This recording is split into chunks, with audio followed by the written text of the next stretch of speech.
Ya, halo pemirsa, apa kabar Anda hari ini? Kembali berjumpa bersama saya, Prasetyo Wibowo dalam program Market Review yang akan mengupas isu-isu penggerak ekonomi Indonesia. Kali ini kita akan membahas bagaimana dengan pergerakan inflasi di awal tahun kelinci air ini, di mana inflasi terjadi sekitar 0,34% secara bulanan dan 5,28% secara tahunan. Langsung saja kita mulai Market Review selengkapnya. Ya, pemirsa, Badan Pusat Statistik mencatat bahwa tingkat inflasi di bulan Januari 2023 mencapai 0,34% secara bulanan dan tekanan inflasi tercatat masih terlihat di komoditas bahan makanan pokok seperti kelompok makan dan minuman hingga tembakau. Badan Pusat Statistik atau BPS kembali mencatat adanya tekanan inflasi pada awal tahun 2023, di mana inflasi Januari mencapai 0,34% secara bulanan. Secara tahunan, angka inflasi masih mencapai 5,28% yang dipicu adanya kenaikan harga makanan minuman hingga produk tembakau. Kepala BPS Margo Yuwono menjelaskan, inflasi lebih didorong adanya kenaikan berbagai harga bahan pokok di tanah air. Margo menjelaskan bahwa kelompok pengeluaran penyumbang inflasi bulanan terbesar itu berasal dari kelompok makanan minuman dan tembakau. Sedangkan kelompok yang memiliki andil deflasi adalah transportasi. Secara bulanan, inflasi Januari didorong oleh kenaikan harga beras, cabai merah, ikan segar, cabai rawit, dan rokok kretek filter. Pada kelompok makanan minuman dan tembakau tercatat yakni mengalami inflasi 0,34%. Sebesar 0,34% secara mantuman, ya, atau terjadi kenaikan indeks harga konsumen dari 113,59 pada Desember tahun 2022 menjadi 113,98 pada Januari tahun 2023. Inflasi ini relatif lebih rendah kalau dibandingkan dengan inflasi Januari tahun sebelumnya yang sebesar 0,56%. Berdasarkan provinsi, secara bulanan inflasi terjadi di 80 kota, sementara 10 kota lainnya mengalami deflasi. Inflasi tertinggi terjadi di Pulau Sumatera, berada di kota Gunung Sitoli dengan angka 1,87%. Jakarta, Raharjo Patmo, IDX Channel.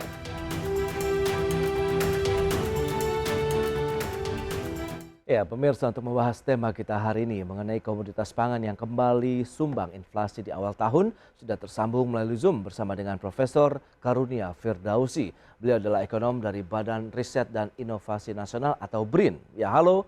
Selamat pagi, Prof. Selamat pagi, Pak Pras. Ya, Sehat? alhamdulillah sehat. Salam sehat juga, Prof. Ya.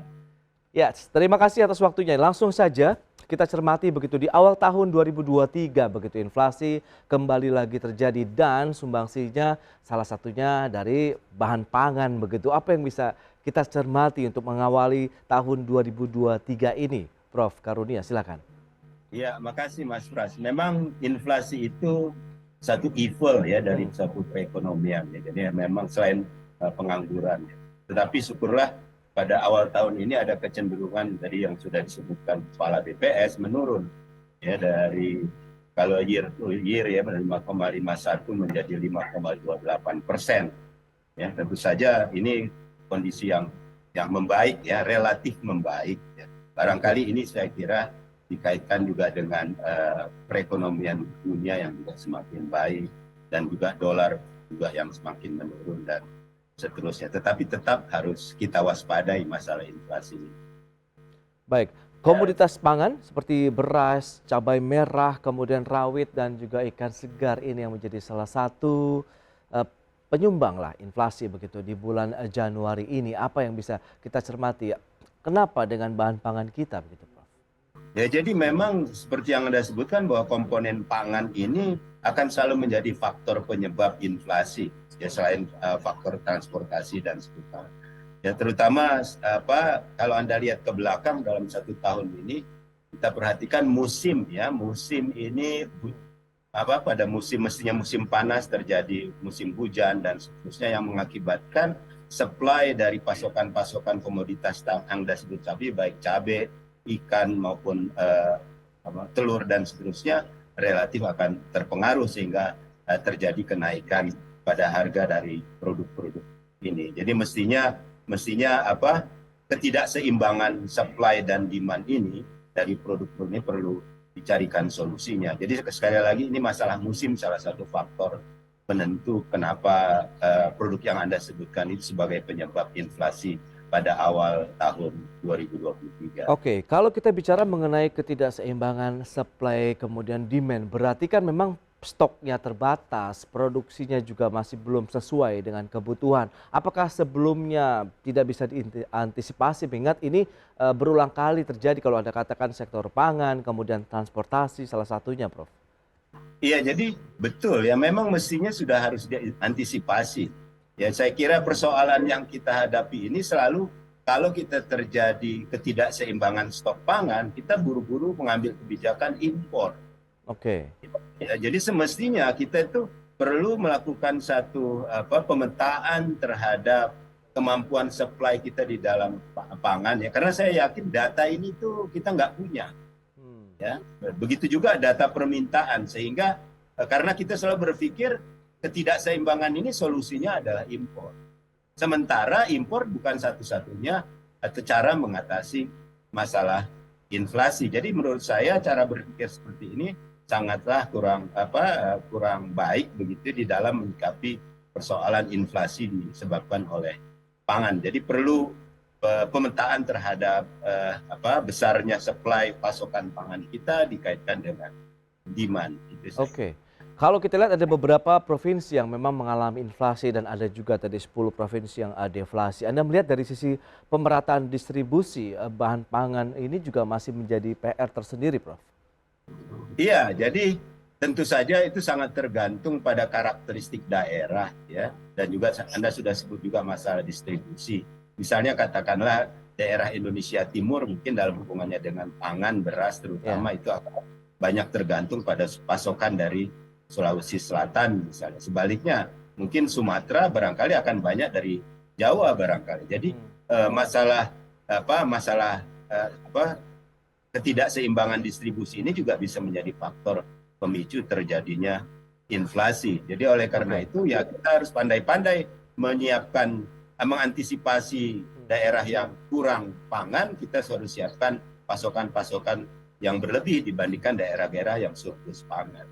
Oke, review Anda terkait dengan langkah antisipasi yang sudah dilakukan oleh pemerintah ataupun stakeholder yang terkait dengan kebutuhan pangan, pemerataan bahan pangan ini sudah seperti apa, Prof? Apakah memang ini menjadi suatu permasalahan yang cukup pelik begitu atau memang membutuhkan lintas sektoral, kemudian juga harus ada leadership yang kuat di sana begitu? Saya kira masalahnya sangat sederhana ya. Ini masalah tadi saya sudah katakan, masalah ketidakseimbangan antara supply dan demand. Karena supply terbatas, sedangkan demand itu terjadi ekses, harga naik. Ya, ekses demand itu yang menyebabkan kenaikan harga atau inflasi. Oleh karena itu, ya tadi pemetaan atau data tentang keseimbangan ini yang harus ada dicari, berapa besar keseimbangan itu, kemudian baru dicarikan solusinya. Ya. Nah, solusi seperti apa yang mungkin bisa dijadikan benchmark nantinya begitu untuk mengatasi permasalahan bahan pangan, supply and demand-nya kita bahas nanti di segmen berikutnya ya, Prof. Kita akan jeda dulu sebentar. Ya, pemirsa jangan beranjak dari tempat Anda, kami masih akan segera kembali sesaat lagi. Ya, terima kasih Anda masih bergabung bersama kami dalam Market Review. Berikut ini kami sampaikan infografik terkait dengan pergerakan inflasi ya di Juli 2022 sampai dengan Januari 2023 secara bulanan. Ya, kita lihat fluktuasinya dari bulan Juli lalu 0,64%, kemudian sempat tertingginya di 1,17% di bulan September 2022. Kemudian inflasi berhasil juga mengalami pergerakan yang cukup dalam begitu, kejatuhannya minus 0,11% di bulan Oktober 2022. Kemudian di Desember lalu secara bulanan 0,66% dan Januari kemarin yang baru dirilis 0,34%. Berikutnya untuk secara tahunan dari pergerakan inflasi. Ini juga trennya dalam beberapa bulan terakhir cenderung turun dari tertinggi 5,95% di September 2022. Kemudian turun lagi sampai dengan Desember kemarin 5,51% dan Januari 2023 kemarin ini juga menjadi 5,28% secara tahunan. Dan berikutnya komoditas penyumbang inflasi di bulan Januari tahun ini secara bulanan apa saja?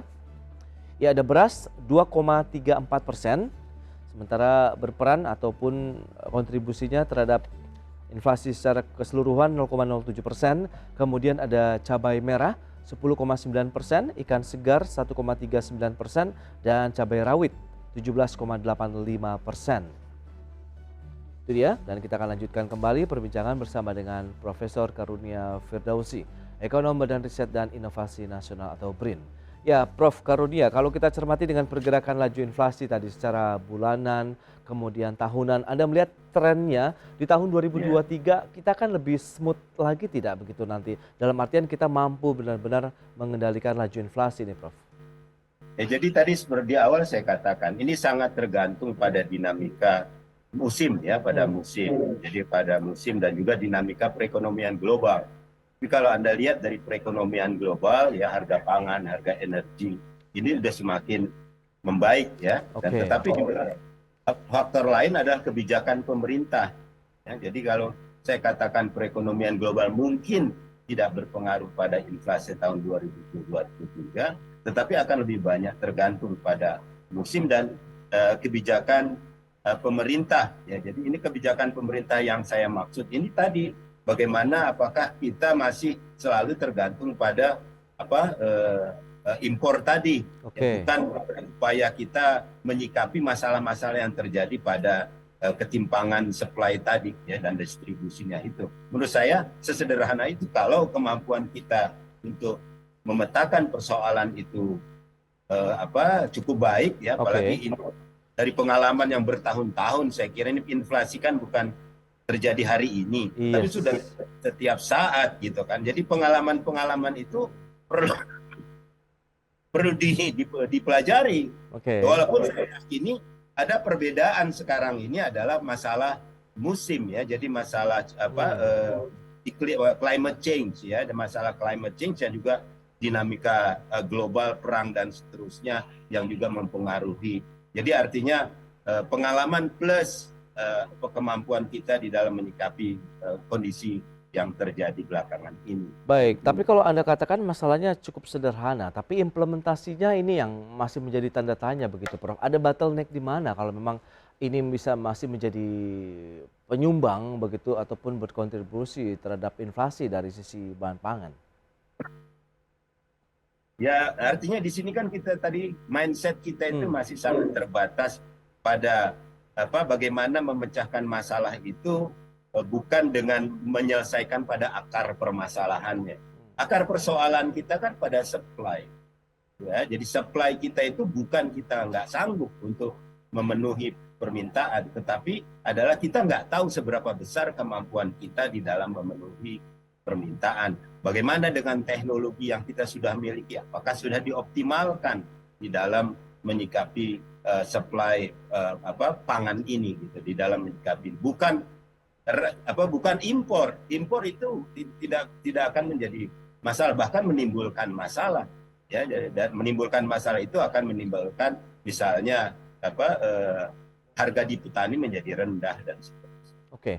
Produktivitas, kemudian tata niaga mungkin dari bahan pangan khususnya beras yang harus difokuskan begitu atau diperbaiki atau seperti apa ini, Prof? Kalau kita bicara mengenai berarti kan hulunya dulu yang harus kita benahi begitu. Iya, hulu itu kan sudah banyak jawabannya. Jadi kita sudah tahu bahwa hulu itu menjadi satu faktor yang mempunyai faktor, artinya dari sisi faktor produksi ya. Jadi jangan sampai faktor produksi ini kita kurang. Terus teknologi juga sampai yang kita miliki sudah ya diterapkan. Kemudian baru kita selesaikan di hilir dalam hubungannya dengan distribusi barangkali. Distribusi ini juga menjadi satu jawaban terhadap permasalahan-permasalahan terkait pangan. Jadi maksud saya keseimbangan antara menyikapi masalah hulu dan hilir ini harus betul-betul bisa disesuaikan dengan konteks masing-masing kemampuan daerah.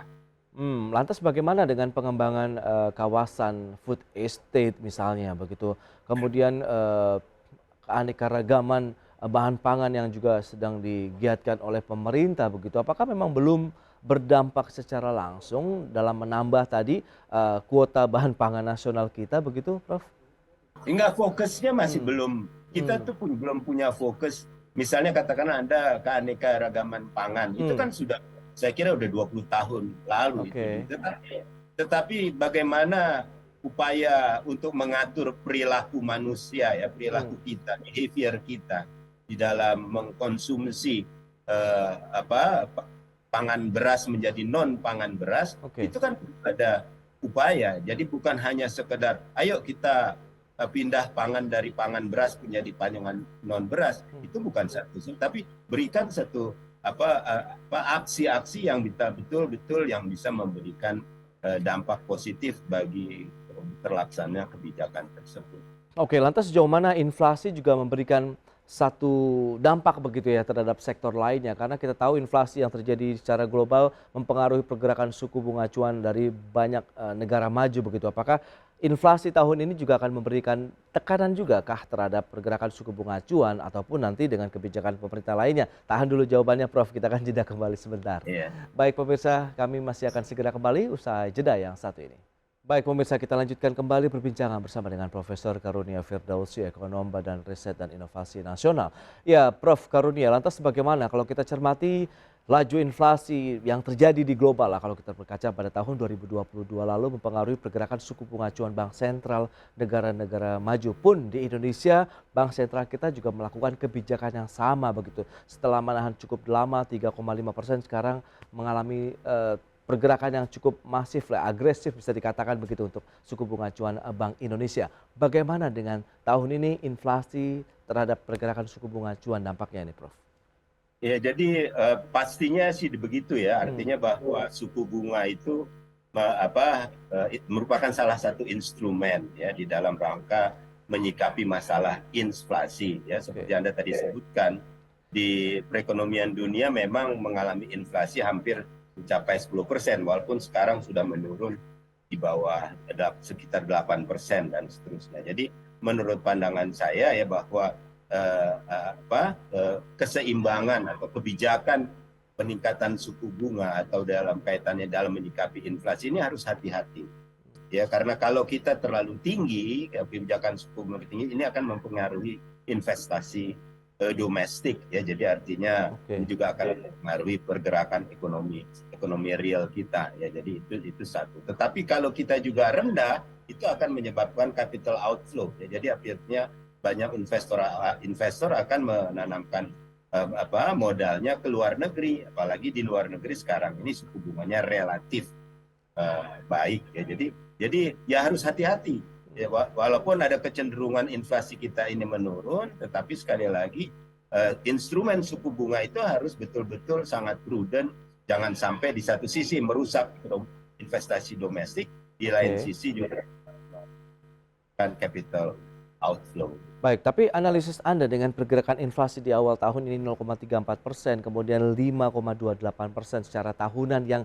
disebutkan BPS tadi kondisinya lebih rendah dibandingkan dengan akhir tahun 2022. Anda melihat apakah menjadi suatu permasalahan tersendiri atau ya bisa Belum dikatakan perlu. semakin terkendali? Saya kira belum Hmm, perlu kita hmm, melakukan adjustment di dalam suku bunga karena ini baru 1 bulan ya. hmm. Saya cuma hanya mau mengkhawatirkan sebentar lagi kan ada bulan puasa, bulan Itu dia. Ramadan, Lebaran dan seterusnya. Ini juga kan harus juga disikapi ya. Yes. Jadi jangan sampai kita ini mengambil satu kebijakan yang sebenarnya kebijakan itu hanya tidak kemampuannya tidak panjang gitu, tetapi 1 bulan atau 2 bulan, padahal permasalahannya itu bisa berlanjut sampai 2-3 bulan berikutnya. Jadi menurut saya perhatian terhadap dinamika pasar dalam negeri dan maupun juga luar negeri juga global itu juga harus menjadi perhatian di dalam kita mengambil instrumen-instrumen kebijakan moneter begitu. Oke, langkah mungkin memang tidak menjadi satu langkah yang solutif lah ya kalau memang kita harus melakukan importasi beras misalnya. Tapi Ya. ini kan untuk mengantisipasi tadi yang Prof khawatirkan begitu menjelang Ramadan kemudian Idul Fitri di mana pergerakan harga sudah dipastikan naik. Dan ini juga yang pasti akan berdampak juga nanti terhadap inflasi, Prof. Iya, itu dia. Jadi artinya kita ini kan sekali lagi Lebaran atau Idul Fitri ataupun Ramadan itu bukan sesuatu yang baru ya. Jadi sekali lagi kalau kita ingin mengurangi dampak inflasi ini ya pasokan. Ya sekali lagi pasokan ya dengan ini sudah harus dipersiapkan, diantisipasi saat ini. Ya, jangan sampai kita ujuk-ujuk begitu ya menyikapi masalah pada saat yang terjadi pada saat permintaan yang tinggi sementara pasokan kita tidak ada. Jadi itu akan menimbulkan gejolak inflasi yang parah. Saya yakin kita ini sudah banyak pengalaman ya menghadapi soal ini. Cuman sekali lagi pengalaman itu kurang dijadikan pelajaran oleh kita dalam menyikapi masalah pelunakan faktor penyebab inflasi itu. Nah, lantas sektor-sektor apa saja yang perlu mengantisipasi kalau memang tadi Anda katakan ada momentum Ramadan kemudian Idul Fitri yang bisa menguatkan kembali begitu pergerakan dari inflasi nasional, sektor apa saja yang perlu mungkin mewaspadai dari kenaikan laju inflasi nanti begitu? Ya, dua itu yang paling pokok itu adalah pangan dan pangan termasuk energi ya dan yang kemudian tadi kaitannya dengan transportasi. Oke. Ya transportasi ya kita jangan ya sudah harus disikapi ya bagaimana menyikapi dinamika permintaan terhadap transportasi maupun juga pasokan pangan. Jadi mungkin kesediaan beras ataupun kesediaan pasokan ikan dan seterusnya yang mulai ya teknologi lah jawabannya. Saya kira ini salah satu jawaban dalam mengatasi masalah supply itu kan teknologi. Ya, jadi kita perlu berikan perhatian terhadap itu. Iya, dan pemerintah juga sedang fokus dan meminta kepada pemerintah daerah melalui TPID begitu ya, tim pemantau inflasi daerah untuk memantau laju inflasi. Bahkan sudah ada arahan juga kepada kepala daerah untuk menjaga inflasi di daerah masing-masing. Nah, menurut Anda apakah itu bisa juga efektif dengan kondisi tadi pasokan yang juga memang belum memadai begitu, Prof? Ya harus. Nah, jadi pengawasan atau kontrol terhadap inflasi daerah tuh harus. Cuman itu sekali lagi bukan satu-satunya ya. Tetapi kita harus tahu karakteristik daerah kita apa sih. Jadi dalam menyikapi dinamika inflasi tadi. Oke. Ya, jadi jangan sampai misalnya karakteristik daerah kita tentang transportasi ini sebagai penyebab selama ini, jangan sampai itu akan menjadi penyebab kembali terhadap inflasi di daerah. Jadi itu daerah harus tahu apa penyebab inflasi sehingga itu yang harus dijadikan solusi ya, solusi di dalam mengatasi masalah inflasi. Oke, rekomendasi dari BRIN mungkin yang bisa dijadikan bahan masukan misalnya begitu, Prof Karunia terkait dengan bagaimana upaya mengatasi inflasi terutama dari bahan pangan ini sudah ada yang diberikan begitu? Ya, saya kira sekali lagi ya masalah inflasi bukan masalah hari ini ya. Yang jelas pangan itu merupakan salah satu masalah klasik ya. Yang saya kira pemetaan. Jadi pemetaan atau data lah. Data ya. Data dari kebutuhan terhadap pangan itu harus jelas ya. Kemudian kemampuan kita memenuhi itu harus jelas juga. Jangan kita nggak tahu berapa kemampuan kita nggak tahu permintaannya, kemudian kita sangat bergantung pada impor misalnya. Nah ini nggak jadi solusi. Iya. Baik gitu Prof ya, berarti memang masih banyak tantangan yang harus dilakukan dan dihadapi juga ya oleh pemerintah ya. Pekerjaan rumah dan mudah-mudahan pekerjaan rumah itu bukan pekerjaan rumah yang selalu diulang-ulang. Harus segera tuntas dan dikumpulkan lah kalau kita sekolah begitu ya Prof ya. Baik, terima kasih banyak Prof atas waktu dan sharing Anda berikan. Semoga tahun ini kita juga masih bisa tetap mengendalikan pergerakan inflasi kita begitu ya sesuai dengan target-target yang sudah ditetapkan. Selamat melanjutkan aktivitas Anda kembali. Salam sehat Prof Karunia. Ya, salam sehat, makasih.